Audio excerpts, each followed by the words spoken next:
बिस्मिल्लाहिर्रहमानिर्रहीम। अस्सलाम वालेकुम डियर स्टूडेंट्स। अमीर हुसैन गाजी एडवोकेट हाई कोर्ट और अल गाजी लॉ अकेडमी शाहदरा लाहौर। आज का जो हमारा लेक्चर है वो English LLB part 1 new course, जो नया कोर्स है उसमें एक टेक्निकल राइटिंग जो है वो आपका एक पार्ट है। उस टेक्निकल राइटिंग में आपसे जो लेटर्स हैं, लेटर राइटिंग का पूछा गया है और CV राइटिंग का पूछा गया है। न्यू सिलेबस के मुताबिक सिर्फ लेटर्स और आपकी जो CV है उसी के बारे में पूछा गया है। तो हमने जो है वो उसी में से एक टॉपिक जो है वो CV राइटिंग यानी करिकुलम विटाए CV राइटिंग के बारे में आज आपको बताना है। ठीक है जी, बहुत अहम टॉपिक है हमारा, बहुत आसान टॉपिक है हमारा और इसी में हम जो है वो ज्यादा से ज्यादा नंबर ले सकते हैं। हमने जो है वो ऑलरेडी लेक्चर्स रिकॉर्ड करवाए हैं जो इंग्लिश राइटिंग के ऊपर है कि आप इसमें से इजीली पास कैसे हो सकते हैं, क्योंकि ये हमारे स्टूडेंट्स के लिए बहुत बड़ा मसला है इसमें से पास होना। तो वो लेक्चर भी हमने रिकॉर्ड करवाया है, वो लेक्चर भी आप जरूर सुनिएगा। आप जस्ट YouTube के ऊपर लिखिएगा कि what are the causes of failures in English Al Ghazi law academy, तो वो आपको पूरे का पूरा फॉर्मेट वहां पे जो वीडियो रिकॉर्डिंग है वो आपको मिल जाएगी। ठीक है जी, तो हमेशा याद रखिएगा कि CV राइटिंग जो है हमने इसको 3 कैटेगरीज में डिवाइड किया है। तो सबसे पहले है जी meaning of the CV, number 2 पे है यूजेस ऑफ द CV कि CV यूज कहां पे की जाती है, इसका मतलब पर्पस क्या होता है। फिर है बेस्ट CV फॉर्मेट कि CV अच्छी CV लिखने के लिए आपको कौन सा फॉर्मेट यूज करना पड़ता है। तो ये 5-6 जो है वो आपको आपके सामने हमने चीजें रखी हैं। इन 6 चीजों को ही आगे बढ़ाएंगे और इन्हीं की बेस के ऊपर आप जो है वो एक अच्छी CV लिख सकते हैं। So come to the meaning of the CV कि CV का मतलब क्या होता है। CV is a combination of 2 words, 2 लफ्जों का ये कॉम्बिनेशन है। एक है करिकुलम और दूसरा है रिटर्न। तो करिकुलम का मतलब ये होता है एक्शन, एक्शन ऑफ रनिंग और कोर्स ऑफ एक्शन, और विटाई का मतलब होता है a brief account, a brief sketch. तो एक्शन का एक ब्रीफ स्केच। तो अब इसका ओवरऑल मतलब देख लेते हैं।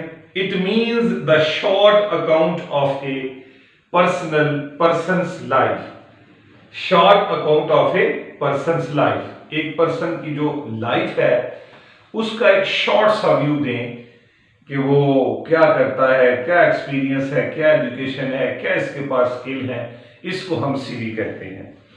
इसके अलावा it is also called as short written summary, short written summary of a person's career, qualifications and education. ठीक है जी, तो ये है the meaning of the CV कि किसी पर्सन की जो लाइफ है उसको हम जब इन शॉर्ट लिखते हैं तो फिर इसको हम क्या कहते हैं, CV। आगे चले जी, the uses of the CV के क्या इस्तेमालात हैं, किस तरह हम इसको यूज करते हैं। तो सबसे पहली जो बात होती है जी कि एकेडमिक पर्पस के लिए भी आप इसको यूज कर सकते हैं। ठीक है जी, एकेडमिक पर्पस के लिए। और दूसरा जो है वो इसका यूज होता है वो है जी स्कॉलरली करियर के लिए, जॉब पर्पसेस के लिए।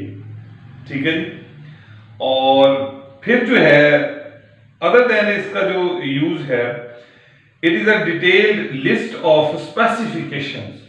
अपने आप को एक पर्सन के बारे में जो स्पेसिफिकेशंस हैं, एक पर्सन की जो क्वालिफिकेशंस हैं, एक पर्सन की जो कैरियर्स हैं, उसको जो है वो एक शॉर्ट फॉर्म में लिख देना, इसको हम CV भी कहते हैं और ये उसका यूज भी होता है।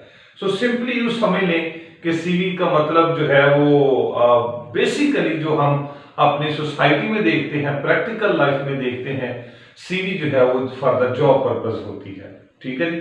वो कोई किसी भी किस्म की कोई जॉब है उसके लिए हम इसको यूज करते हैं, ठीक है जी। आगे चलें, best CV format. Best CV format को हमने 6 सेक्शंस के अंदर डिवाइड किया है।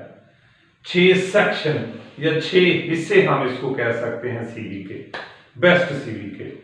तो सबसे पहला है सीवी हेडर। सीवी हेडर भी इसको कहते हैं और पर्सनल इंफॉर्मेशन भी इसको कहते हैं, ठीक है जी।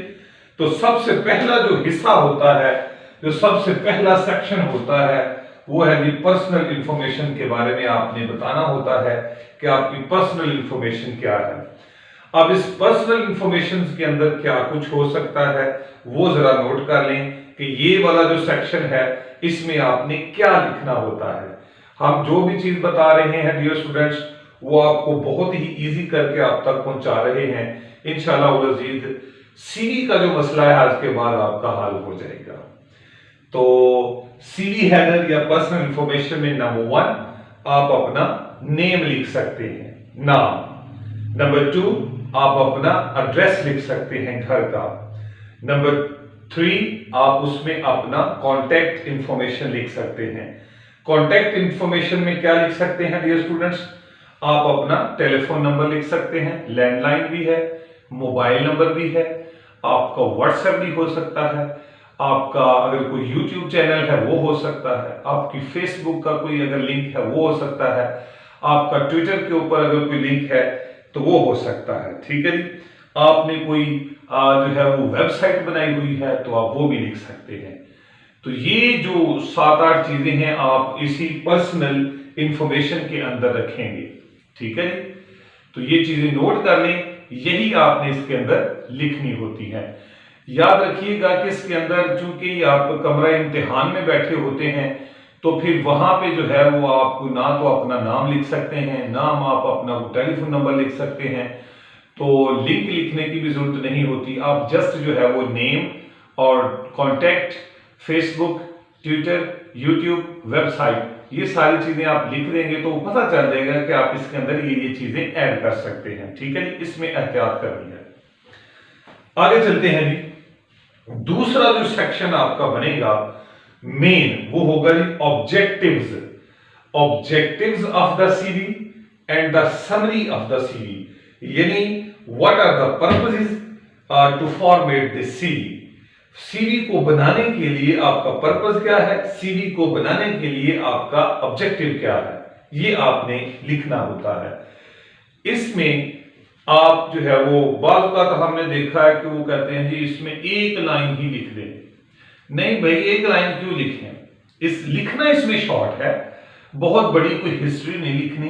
3-4 लाइनें जो हैं वो यहाँ पे लिखें कि आप करना क्या चाहते हैं, ठीक है जी। तो यहाँ पे एक और एहतियात की जरूरत होती है कि देखना है कि जो सीवी आपसे पूछी गई है वो किस पर्पज के लिए पूछी गई है। क्योंकि बात वो लिख देते हैं कि भाई आप एक कंपनी में जाते हैं, वहां पे जाके जनाब आप अपनी जो है वो वहां पे आप अपनी एक रिक्वेस्ट जो है फॉरवर्ड करते हैं जॉब की, तो जनाब वो आप सीवी कैसे बनाएंगे। या ये हो सकता है कि आप एक एजुकेशनल इंस्टीट्यूट के अंदर जा रहे हैं और वहां पे आप बतौर टीचर अपनी खिदमात को सरंजाम देना चाहते हैं, तो आप कैसे सीवी लिखेंगे। तो ये बड़ी एहतियात की जरूरत है। ऑब्जेक्टिव वैसा ही लिखना है जिस पर्पस के लिए आप सीवी दे रहे हैं, ठीक है जी। अगर आप कंपनी के लिए दे रहे हैं तो फिर कंपनी को सर्व करने की बात होगी, अगर आप एजुकेशन इंस्टीट्यूट को दे रहे हैं तो एजुकेशन इंस्टीट्यूट को सर्व करने की बात होगी। एक आध लाइन में आपको बताता हूं कि अगर आप लॉयर हैं और आप किसी फर्म में जाना चाहते हैं तो फिर आप क्या कुछ लिख सकते हैं, ठीक है जी। Number 1, I am creative, energetic, punctual and hard-working liar। एक लाइन ये होगी कि आपने बता दिया है कि मैं एक बहुत पंक्चुअल हूं, हार्ड वर्कर हूं, एनर्जेटिक एक लायर हूं। फुल स्टॉप डालें, आगे लिखेंगे I am looking to apply at ABC company as a lawyer for serving and getting the quality knowledge about the statutory laws, rules, regulations and precedents regarding civil, criminal, family, corporate and other fields of law। और मैं जो है आपकी company में आना चाहता हूं और कंपनी का नाम एबीसी है, उसमें मैं आना चाहता हूं और वहां पे आके जो है वो मैं उसको सर्व करना चाहता हूं। सर्व करना जो है वहां पे मैं आके जो है वो स्टैट्यूटरी लॉ सीखूंगा, वहां पे मैं जो अदालतों के बेहतरीन फैसले हैं उनको इंप्लीमेंट करूंगा। मैं सिविल में अच्छा काम करूंगा, आपकी कंपनी के अंदर हो रहा है, क्रिमिनल का हो रहा है, कारपोरेट का हो रहा है, कुछ भी हो रहा है, मैं इसको जरूर जो है वो सर्व करूंगा। ठीक है। फिर I want to make the search for solving complex problems and efficient decisions making in the field of law। ये मेरा ऑब्जेक्टिव है कि जो भी आपकी कंपनी के अंदर कोई भी प्रॉब्लम जो है वो अराइज होती है तो मेरे पास उस प्रॉब्लम को सॉल्व करने का बेहतरीन जो है वो एक मेथड है और मैं एक बेहतरीन डिसीजन मेकर हूं। ठीक है जी। इसी तरह की 4-5 लाइनें जो हैं आप उस ऑब्जेक्टिव के अंदर लिख देंगे। ठीक है जी। ये थोड़ा सा हमने इसको आपको फॉर्मेट जो है वो प्रोवाइड किया है, बाकी तफसील हमारे नोट्स के अंदर मौजूद है। बहुत ही आसान फॉर्मेट है, आप ये कांटेक्ट करके फॉर्मेट हमसे ले सकते हैं। इसके बाद तीसरा जो आपका सेक्शन होगा या तीसरा जो आपका हिस्सा होगा वो होगा जी एजुकेशन के बारे में। ठीक है जी। एजुकेशन सेक्शन जिसको हम कहते हैं। अब इस एजुकेशन सेक्शन के अंदर लिखना क्या होता है, यहाँ पे एहतियात की जरूरत होती है डियर स्टूडेंट्स। ठीक है जी। तो एहतियात की जरूरत क्या है, यानी कि सबसे पहले आपने कौन सी जो है वो एजुकेशन लिखनी होती है। तो याद रख लीजिएगा, सबसे पहले जो क्वालिफिकेशन आपने लिखनी है वो है द मोस्ट रीसेंट डिग्री, जो आप हाईएस्ट और मोस्ट रीसेंट डिग्री आपके पास जो है, मसलन मैं जो है वो जनाब LLM किया हुआ है। ठीक है जी। तो मैं अपनी जो डिग्री है वो सबसे पहली LLM लिखूंगा, मास्टर ऑफ लॉज लिखूंगा। तो मोस्ट रीसेंट डिग्री के ऊपर आपने रहना है। आप चूंकि LLB के अंदर आ रहे हैं तो आपकी मोस्ट रीसेंट डिग्री जो है वो LLB है। ठीक है जी। आगे चलें। अब मोस्ट रीसेंट डिग्री जो मैंने लिख दी है, अब इस डिग्री की फर्दर इंफॉर्मेशन मैंने क्या लिखनी है, यह बात बड़ी अहम है। डिग्री तो मैंने लिख दी है, लेकिन अब उस डिग्री की इंफॉर्मेशन भी तो मैंने देनी है ना कि LLM कहां से किया, किस ईयर में किया, किस सेशन में किया। तो क्या इंफॉर्मेशन देंगे? नंबर 1, अच्छा मोस्ट रीसेंट डिग्री को जो है वो हम एजुकेशन इन प्रोग्रेस भी कहते हैं, कि जो आप अपनी अभी जो है वो अपना जो कौन सी जो है वो डिग्री आप मोस्ट रिसेंटली परफॉर्म कर रहे हैं या उसमें आप अभी एज ए स्टूडेंट काम कर रहे हैं। ठीक है। तो सबसे पहले नेम ऑफ द इंस्टीट्यूशन लिखना है, किस जगह से आपने डिग्री हासिल की है उस इंस्टीट्यूशन का नाम लिखना होता है। ठीक है जी। इसके बाद उसकी लोकेशन लिखनी होती है। लोकेशन से मुराद ये है, जैसे पंजाब यूनिवर्सिटी, ये पंजाब यूनिवर्सिटी उसका नाम हो गया, लोकेशन लाहौर। ठीक है जी। क्योंकि इसके कैंपसेस हैं पंजाब के अंदर, मुख्तलिफ एरियाज के अंदर। फिर उसके बाद आपने सेशन लिखना है, किस सेशन में की, 2015 से जो है वो 2020, आगे 2016 से 2021, क्योंकि आपका 5 साल प्रोग्राम है, तो उस सेशन का जो है वो हमने जिक्र करना होता है। फिर डेट, ईयर्स, किस ईयर्स में वो आपकी जो है वो कंप्लीट हुई है। ठीक है जी। Degree of the year of the issue, कि किस ईयर के अंदर वो आपको डिग्री इशू हुई थी। तो ये इंफॉर्मेशन जो है वो आपने एजुकेशन सेक्शन में देनी है। मोस्ट रिसेंटली या जो आपकी प्रोग्रेस में है वो आप लिखेंगे और उसके साथ सारी इंफॉर्मेशन जो है वो उसमें लिखेंगे। इसके बाद जब आप उसकी डेट लिख देंगे कि इस डेट को ये इशू हुई थी डिग्री मेरी, उसके बाद आप क्या लिखेंगे, उसके बाद आपने उसका ग्रेड लिखना होता है। ठीक है जी। ग्रेड है आपका ए ग्रेड है, बी ग्रेड है, सी ग्रेड है, या आप जो है वो उसके अंदर लिखते हैं जी कि ये मेरा सीजीपीए है। अगर आपका जो है वो सेमेस्टर सिस्टम है तो सीजीपीए लिखेंगे कि आपका कितने परसेंट आया है। ठीक है जी। इसके बाद आप अगर मार्क्स आपके ओवरऑल हैं तो वो आप लिख सकते हैं कि कितने मार्क्स थे, उसमें से मुझे कितने मार्क्स मिले। तो ये सारी की सारी मालूमात आप यहां पे देंगे, हर हाल में देंगे। आगे चलें। पासिंग ईयर भी मैंने आपको बता दिया, जो आपको कहा था कि डेट ऑफ इशू वो पासिंग ईयर ही होता है। आगे फिर उसके बाद जो है वो क्रोनोलॉजिकल जो ऑर्डर है उसके मुताबिक आप लिखते जाएंगे।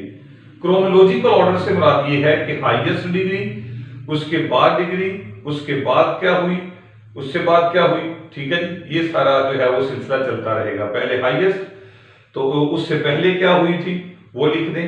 जैसे एलएलएम है तो एलएलएम किया मैंने, उसके बाद मैंने, उससे पहले मैंने क्या किया हुआ है एलएलबी, उससे पहले मैंने क्या किया हुआ है बीए किया हुआ है, उससे पहले एफएससी है, उससे पहले क्या किया है मैंने मैट्रिक किया है। तो मैट्रिक तक जो है वो आपने सारा ऑर्डर यहाँ पे एक्सप्लेन करना है। ठीक है जी। उसी ऑर्डर के तहत इसी तरह आप इसको जो है वो लिखते जाएंगे। ठीक है जी।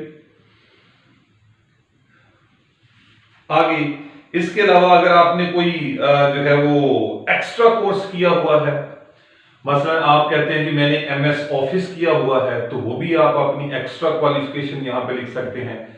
आपने कुरान पाक को हिफ्ज किया हुआ है वो लिख सकते हैं। आपने अदर देन कोई मास्टर किया हुआ है या अदर देन आपने कोई डिग्री ली हो, जैसे लोग बीएड बहुत ज्यादा करते हैं, तो वो भी आप यहाँ पे जो है वो ऐड कर सकते हैं एजुकेशन के अंदर। ठीक हो गया जी। आगे चलें। इसके बाद जो है वो हमारा वर्क एक्सपीरियंस आ जाता है, वर्क एक्सपीरियंस सेक्शन। जो वर्क एक्सपीरियंस सेक्शन है जी बहुत इंपॉर्टेंट है। इसको जो है हमने बड़ी एहतियात के साथ इसको लिखना होता है। ठीक है। तो वर्क एक्सपीरियंस को हम क्या कहते हैं, प्रोफेशनल एक्सपीरियंस भी हम इसको कहते हैं। वर्क एक्सपीरियंस को क्या कहते हैं, प्रोफेशनल एक्सपीरियंस भी हम इसको कहते हैं। ये चूंकि जान होता है आपकी सीवी की, इसी की बुनियाद के ऊपर आपने आगे बढ़ना होता है, इसी की बुनियाद के ऊपर जो है वो आपको सिलेक्ट किया जाता है। क्योंकि बहुत सारे जो हैं वो जॉब्स ऐसी होती हैं कि जहां पे आपका जो है वो जस्ट एक्सपीरियंस जो है वो मांगा जाता है। ठीक है कि इतने साल एक्सपीरियंस होना चाहिए। तो वर्क एक्सपीरियंस के अंदर हम आते हैं कि हमने इसको जो है वो कैसे फॉर्मेट करना होता है, कैसे लिखना होता है। सो नंबर 1 इसमें याद रखें, put your work experience section in the right spot. Right spot के मतलब जो है वो राइट साइड पे जो है वो वर्क एक्सपीरियंस को लिखा जाए। ठीक है जी। और इसके अलावा list job descriptions on your CV in reverse, यानी chronological order. Start with your current and most recent job. अब यहां पे भी एहतियात की जरूरत है। जो भी आपने वर्क एक्सपीरियंस जो है वो शो करना है, उसमें सबसे पहला जो वर्क एक्सपीरियंस लिखना है वो आप जहां पे करंटली जॉब कर रहे हैं वो वर्क एक्सपीरियंस आपने लिखना है। मसलन आप बतौर टीचर सीवी जमा करवाते हैं एक इंस्टीट्यूट में, तो आप लिखेंगे कि आप ऑलरेडी कहां पे पढ़ा रहे हैं। तो मोस्ट रीसेंट जो आपकी जॉब होगी, जो वर्क एक्सपीरियंस होगा, वो पहले आपने लिखना है। ओके जी। आगे चलें। Follow it with the previous one, then the one before it and so on. और इसके बाद पहला जो मोस्ट रिसेंट है उसको लिखना होता है, और उससे पहले आपने कहां पे जॉब की वो लिखनी है, फिर उससे पहले आपने कौन सी जॉब की, कौन सा एक्सपीरियंस लिया वो लिखना होता है। ठीक है जी। तो इसको हमने क्रोनोलॉजिकल ऑर्डर कहते हैं कि एक तरतीब में आपने लिखना है। ओके। और इन सारी चीजों को आपने क्लियरली मेंशन करना है। ठीक है। क्लियरली मेंशन करना होता है। क्लियरली मेंशन से मुराद ये होता है कि आप सबसे पहले आप कहते हैं कि अगर हम, चूंकि हम लॉयर हैं तो लॉ के हवाले से हम इसको देखेंगे तो सबसे पहले हम कह रहे हैं कि इसको हमने क्लियरली जो है वो बात करनी होती है कि आपकी जॉब डिस्क्रिप्शन क्या है। तो फिर इसमें हम जो मोस्ट रिसेंट लिखेंगे कि जी जो मैं जनाब एक सीनियर लॉयर हूं, पहला बतौर सीनियर लॉयर मैंने जो है वो कहीं पे काम किया है, एबीसी वो कंपनी है जहां पे मैंने बतौर सीनियर लॉयर काम किया, ठीक है जी। वहां पे मेरी क्या जो है वो ड्यूटीज रही, क्या जिम्मेदारियां रही, वो सारा का सारा स्केच हम यहाँ पे खींचेंगे, ठीक है जी। तो नंबर 1 हमारा ये हो जाएगा work experience the most recent, ठीक है, कि मैं किस कंपनी में काम कर रहा हूं, ठीक है, बतौर मैंने सीनियर लॉयर वहां पे काम किया। ये हमने टाइटल देना होता है कि आपने बतौर क्या वहां पे काम किया, आप मैनेजर थे, आप क्लर्क थे, आप अकाउंटेंट थे, आप क्या थे। तो मैं लिख रहा हूं कि मैं बतौर सीनियर लॉयर वहां पे मैंने काम किया है, ये मेरी कंपनी है, एड्रेस मैंने कंपनी का लिख दिया। उसके बाद मैंने ये लिखना होता है द ड्यूरेशन कि किस से लेके 2000 जो है वो 12 से लेके मैंने जनाब 2015 तक 3 साल तक वहां पे मैंने काम किया। फिर इसके बाद अचीवमेंट्स, वहां पे मैंने क्या अचीवमेंट्स की, वहां पे मुझे क्या जो है वो चीजें जो है मैंने परफॉर्म की, वहां पे मेरी गुड एंट्रीज क्या थी, वो सारी की सारी आपने यहाँ पे लिखनी होती हैं कि ये वहां पे मैंने सर्व किया तो मुझे अवार्ड्स मिले, ये मुझे वहां पे सर्टिफिकेट ऑफ एप्रिसिएशन मिले, ठीक है जी। तो वो सारा जो है वो आपने वहां पे ऐड करना है। फिर इसके बाद अगर आपने जो है वो उस कंपनी में आपकी कोई प्रमोशंस हुई, यानी पहले आप वहां पे क्लरिकल वर्क में बताओ जूनियर लॉयर गए, फिर आपने वहां पे जनाब अपनी रिस्पॉन्सिबिलिटी परफॉर्म की तो मुझे वहां पे प्रमोशन मिल गई, यानी 2012 में मैंने ज्वाइन किया तो 14 में मुझे प्रमोशन मिली, और फिर जनाब मुझे ये रिस्पॉन्सिबिलिटी दे दी गई, फिर मुझे ये रिस्पॉन्सिबिलिटी दे दी गई। तो इस तरह आप सारे का सारा जो अपनी प्रमोशन, रिस्पॉन्सिबिलिटीज और अचीवमेंट्स हैं उनको आप लिखते जाएंगे, ठीक है जी। तो ये सारे बुलेट्स पॉइंट्स के अंदर आप सारी उसकी एक्सप्लेनेशन दे देंगे। बताने का मकसद ये है कि जो भी आपकी यहाँ पे वर्क एक्सपीरियंस है उसको ऑर्डर के अंदर लिखना है, तरतीब में लिखना है। मोस्ट रिसेंट आप क्या कर रहे हैं उसकी तफसील देनी है। तो मोस्ट रिसेंट के अंदर जो भी आप परफॉर्म कर रहे हैं उसका मेन टाइटल बना देना है, फिर उसका एड्रेस लिखना है कि कहां पे आप परफॉर्म कर रहे हैं, फिर आपकी जो डेट ऑफ ज्वाइनिंग होगी कि मैंने जो है वो इस डेट से इस डेट को जो है वो इसको ज्वाइन किया और अभी मेरा जो है वो करंटली और टुडे जारी है, ठीक हो गई। और यहाँ पे आपको क्या प्रमोशंस मिली, क्या रिस्पॉन्सिबिलिटी थी, क्या अचीवमेंट थी, वो सारा लिख लिया। इसके बाद नंबर 2 पे आए, यानी इससे पहले आप क्या करते थे वो जॉब टाइटल लिखें कि मैं इससे पहले जो है वो यहाँ पे ये था, क्लर्क था, क्या था, और उस मैनेजर था। उसके बाद उसका एड्रेस लिखें, फिर आप उसका ड्यूरेशन लिखें, कहां से कहां तक था, प्रमोशन लिखें, अचीवमेंट लिखें, जिम्मेदारियां लिखें। ये इसमें इसलिए मैं आपको मेहनत से बता रहा हूं कि यहाँ पे एहतियात करनी है, ठीक है जी। तो जो कि ये बहुत बड़ी जो है वो हमारी एक फील्ड है जिसके अंदर हमने इसी से मुतासर होकर किसी ने आपको जो है वो अपनी जॉब जो है वो आपको मिलनी है। तो याद रख लें क्या क्या लिखना है वो मैंने सारा आपको बता दिया है। जॉब का टाइटल होगा मेन, क्या थे आप वहां पे, उसके बाद उसका एड्रेस होगा, ड्यूरेशन होगी, अचीवमेंट्स होंगी, प्रमोशंस होंगी, रिस्पॉन्सिबिलिटीज होंगी, वो आपका एक। इसी तरह आपके जितने भी काम होंगे वो जितने आपने परफॉर्म किए होंगे वो आगे चलते जाएंगे, ठीक है जी। इसके बाद जी आपने जो है वो इसके दौरान जितनी भी की अचीवमेंट्स की हैं वो सारी की सारी आप लिखेंगे। आपका 10 ईयर एक्सपीरियंस रहा, यानी आपने इस वक्त जो कर रहे हैं वो 5 साल से आप जारी हैं, इससे पहले आपने वहां पे 5 साल काम किया, 8 साल किया, 7 साल किया। तो ये सारी की अचीवमेंट्स जो है वो आपने अपनी सारी लिखनी है, ठीक है जी। इसके अलावा की अचीवमेंट्स के अंदर जो वर्क एक्सपीरियंस है ना, इसमें एक शॉर्ट सा आप पैराग्राफ भी बना सकते हैं। एक तो मैंने बता दिया कि आप सारी जॉब डिस्क्रिप्शन यहाँ पे शो कर दिया अपना एक्सपीरियंस, और एक यहाँ पे अगर आपने सीवी को मजीद बेहतर बनाना है तो एक यहाँ पे की अचीवमेंट्स का एक जो है वो सेक्शन क्रिएट कर ले। की अचीवमेंट्स एक हेडिंग लिख ले। यहाँ पे की अचीवमेंट्स के अंदर हेडिंग में क्या लिख सकते हैं कि आपने जॉब एक्सपीरियंस तो आपका है, यानी आप बतौर टीचर जॉब लेने के लिए गए हैं या आप बतौर वकील किसी फर्म या कंपनी में गए हैं, वो तो अचीवमेंट है आपकी। लेकिन इसके साथ साथ भी आपकी कुछ अचीवमेंट्स हैं। मसलन आप कोई बेहतरीन ऑथर हैं, आपने बहुत अच्छी किताबें लिखी हैं, ओके। आप एक बेहतरीन मोटिवेशनल स्पीकर हैं, ओके। आपने मुख्तलिफ जो है वो कह लें कि क्रिमिनल ट्रायल्स के अंदर आप अपीयर हुए हैं, आपने कोई आर्टिकल लिखा है, आप जनाब कोई कॉलम लिख रहे हैं। तो ये सारी की सारी आपकी अदर देन की अचीवमेंट्स हैं। तो अगर आपके पास ये भी एक्सपीरियंस है तो आप इसको भी एक की अचीवमेंट जो है वो हेडिंग लिख के उसके नीचे 1 2 3 जो है वो इसको एक्सप्लेन कर सकते हैं। तो ये बहुत जबरदस्त सीवी हम आपको बता रहे हैं, आपकी सीवी जो है हम बना रहे हैं, ओके जी।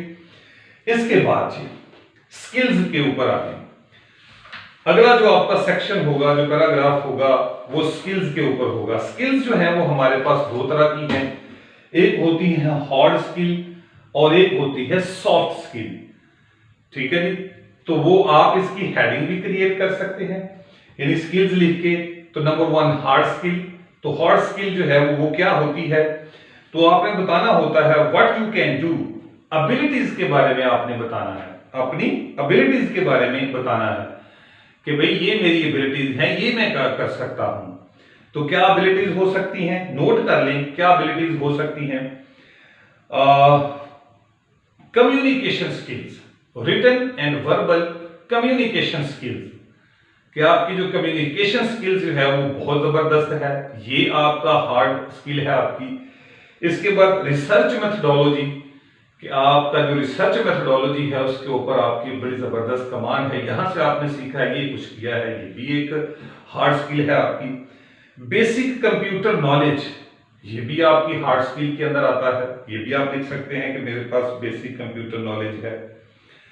और इसके बाद basic knowledge of pleadings both civil and criminal domain, यानी आप बतौर वकील जो है वो किसी कंपनी में सीवी आपने जमा करवाना चाह रहे हैं, तो आप लिखेंगे कि मुझे सिविल और क्रिमिनल का जो दावाजात लिखते हैं, जो एप्लीकेशंस लिखते हैं एफआईआर के लिए, ये मेरे जो अदर देन को एप्लीकेशन लिखते हैं, तो मैं इसको बड़ी अच्छे तरीके से लिख सकता हूं। तो ये भी हार्ड स्किल के अंदर आता है। आगे जी वर्क अंडर प्रेशर, मैं अंडर प्रेशर भी जो है वो काम कर सकता हूं, ये भी हार्ड स्किल है। फिर awareness of prevailing statutory laws, मुझे जो मुल्क के जो प्रिवेलिंग लॉज हैं उसके बारे में पता है, जो मेन लॉज है मैं उसके बारे में जानता हूं, जिसके लिए मैं सीवी दे रहा हूं। Understanding of behaviour of client, मैं वकील हूं तो मैंने क्लाइंट का बिहेवियर जो है वो अंडरस्टैंड करता हूं, ठीक है जी। क्रिएटिव जो है वो प्रॉब्लम सॉल्विंग, मैं एक क्रिएटिव जो है वो प्रॉब्लम सॉल्विंग हूं, मैं प्रॉब्लम सॉल्विंग कर सकता हूं। कोई भी अगर आपका जो है वो कंपनी के अंदर कोई क्लाइंट मेरे पास आता है तो मैं उसको जो भी प्रॉब्लम है उसकी सॉल्व कर सकता हूं। ये हमारी हार्ड स्किल्स हो गई। आगे सॉफ्ट में चलें। नंबर 1 डिसीजन मेकिंग, मैं एक बहुत बड़ा अच्छा डिसीजन मेकर हूं, डिलीजेंट हूं, एफिशिएंट हूं, पंक्चुअल हूं, ठीक है जी, और रेगुलर हूं। ये सारी मेरी सॉफ्ट स्किल्स हैं। और इसके अलावा ह्यूमैनिटी एंड सेंसिटिविटी, मैं ह्यूमैनिटी को जानता हूं, सेंसिटिविटी को समझता हूं। इसके अलावा जी मेरी सिंपलिसिटी को मैं जो है वो लाइक करता हूं। और इसके अलावा जी कॉन्फिडेंट हूं और परसिस्टेंट हूं, ठीक है जी। इसके अलावा स्ट्रॉन्ग लीडरशिप है, जिसमें टीम वर्क कर सकता हूं, ठीक है। हाई पर्सनल इंटेग्रिटी है। ये सारी की सारी चीजें जो है वो आपकी सॉफ्ट स्किल्स के अंदर जाती हैं। तो ये सारी आपने लिखनी है, खूबसूरत सीवी बनाए। इसके बाद जी एडिशनल एक्टिविटीज, अगर आपकी कोई एडिशनल एक्टिविटीज हैं तो आप इसके अंदर उसको ऐड कर सकते हैं। एडिशनल एक्टिविटीज के अंदर या एडिशनल क्वालिटीज के अंदर आप क्या ऐड कर सकते हैं। अवार्ड्स, अगर आपको कोई कौमी सतह पर या कोई सूबाई सतह पर या कोई डिविजनल लेवल के ऊपर या डिस्ट्रिक्ट लेवल के ऊपर, तहसील लेवल के ऊपर कोई अवार्ड्स आपको मिले हुए हैं तो आप जनाब वो वहां पे जिक्र कर सकते हैं। एडिशनल एक्टिविटीज का एक पैराग्राफ जो है वो हेडिंग क्रिएट करके उसके अंदर 1 2 3 4 5 आप सारा कुछ लिख सकते हैं। तो अवार्ड्स जो आपको मिले वो लिख सकते हैं। प्रोफेशनल सर्टिफिकेट्स आपको कोई मिले वो आप लिख सकते हैं। इसके अलावा पब्लिकेशंस, अगर आपका कोई आर्टिकल, कोई कॉलम वगैरह है तो वो आप लिख सकते हैं। प्रोफेशनल अफिलिएशंस, कि आपने बतौर वकील हैं और आप कहां कहां पे आपने जो है वो लाइसेंस लिए हुए हैं। आपने मुकामी बार का भी लिया हुआ है, आपने हाई कोर्ट का भी लिया हुआ है, आपने सुप्रीम कोर्ट का भी लिया हुआ है, आपने टैक्स जो बार है उसका भी लाइसेंस लिया हुआ है। अदर देन कोई सोसाइटी है लॉ बेस्ड, उस पर भी आपने है, कोई एनजीओ है लॉ बेस्ड, उसका भी आपके साथ एफिलिएशन है, तो ये सारा कुछ लिख लें वहां पे। ठीक है जी। इसके बाद कॉन्फ्रेंसेस अटेंडेड, मैंने कौन सी कॉन्फ्रेंस जो है वो अटेंड की, ये कॉन्फ्रेंस मैंने अटेंड की और वहां पे मुझे ये सर्टिफिकेट मिले। हॉबीज एंड इंटरेस्ट, आपकी हॉबीज क्या हैं, आपके इंटरेस्ट क्या हैं, ये आप लिख सकते हैं। प्रोजेक्ट्स, ठीक है, किन प्रोजेक्ट्स के ऊपर आप काम कर रहे हैं, यानी कोई किताब लिख रहे हैं या अदर देन कोई सोसाइटी की वेलफेयर के लिए कोई काम कर रहे हैं वो लिख सकते हैं। और इसके अलावा लैंग्वेजेस स्किल्स, आपको कौन कौन सी लैंग्वेज आती है वो आप यहाँ पे लिख सकते हैं। तो ये थर्ड ईयर स्टूडेंट्स हमारा आज का लेक्चर, जिसमें हमने बड़ी तफसील से आपको जो है वो बात बता दी है। हमारा कोई भी लेक्चर है डियर स्टूडेंट्स, आप बखूबी जानते हैं कि हम इस चीज से नहीं घबराते कि वो टाइम कितना ले रहा है। हम इस चीज के ऊपर फोकस करते हैं कि बच्चे को मैक्सिमम नॉलेज दिया जाए और इन डेप्थ उसको नॉलेज दिया जाए। ठीक है, तो हमारा जो लेक्चर है वो YouTube के ऊपर आप देखें, कंपेयर करें, तो ये अपनी नोयत का एक बेहतरीन लेक्चर होता है। ये सारी चीजें नोट करें, नोट करने के बाद देखें आपके पास कितना मटेरियल आ गया है। यहाँ पे कोई परेशानी आपने नहीं लेनी। हमारे पास इसके बड़े अच्छे नोट्स हैं, आप हमारे साथ रब्ता कर सकते हैं। हम इंशाल्लाह अज़ीज़, इंग्लिश जो है वो आपका टफ सब्जेक्ट स्टूडेंट्स इसको कहते हैं, तो हम आपकी फुल टाइम जो है वो हेल्प कर रहे हैं। तो ये जनाब नोट्स बना लीजिएगा, आप हमसे रब्ता कर सकते हैं किसी भी प्रॉब्लम के बारे में। 0300 426 0669। Thank you so much. अस्सलाम वालेकुम व रहमतुल्लाहि व बरकातुहू।